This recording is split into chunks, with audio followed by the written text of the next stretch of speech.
আসসালামু আলাইকুম। চলে আসলাম বিয়ে বাড়ির স্টাইলে কিভাবে বোরহানি বানাতে হয় ঘরোয়া উপকরণ দিয়ে।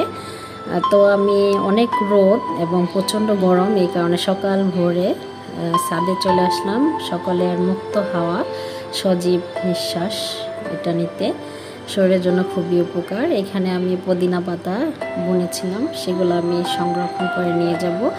আর এখানে বোরহানি বানাতে মেন যে উপাদান সেটা হচ্ছে পুদিনা পাতা আর টক দই। আর এটাতে কি কি উপকার, শরীরের জন্য কতটা গুরুত্বপূর্ণ সেটাই আমি আলোচনা করব।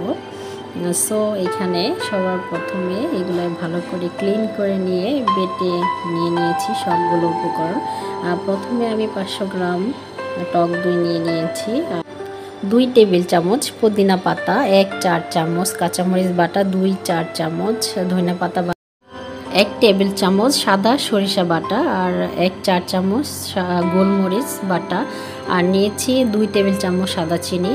আর এখানে তেঁতুল টক এটা পরিমাণ মতো নিতে হবে, আমি এতখানি নিয়ে নিয়েছি। আর 1 লিটার টক দই বানানোর জন্য এখানে আধা লিটার পানি নিতে হবে।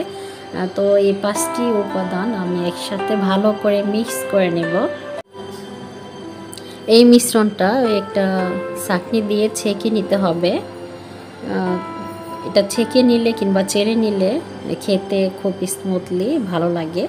আর যারা ব্লেন্ড করে কিংবা বাটার পর সরাসরি টক দইয়ের সাথে মিক্স করে বোরহানিটা তৈরি করেন, সেক্ষেত্রে এটা খাওয়ার সময়, পান করার সময় মুখে একটু গুঁড়ো গুঁড়ো টাইপের কিছু একটা বাজে, এর জন্য একটু আনইজি ফিল হয়। তো এইভাবে নিলে মিশ্রণটা খুব সুন্দরভাবে মিক্সড হয়, দেখতেও সুন্দর, খেতেও ভালো লাগে।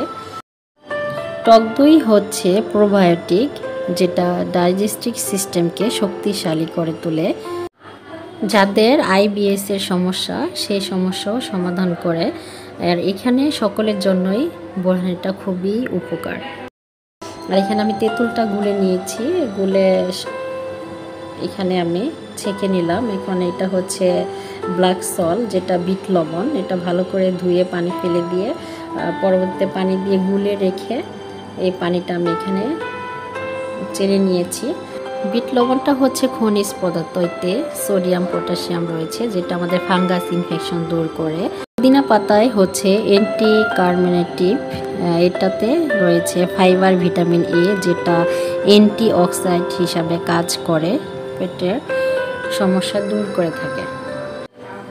দেখতেও ভালো হয়েছে, খেতে অনেক মজাদার। এটা ফ্রিজে রেখে খাবেন। সবাই ভালো থাকে।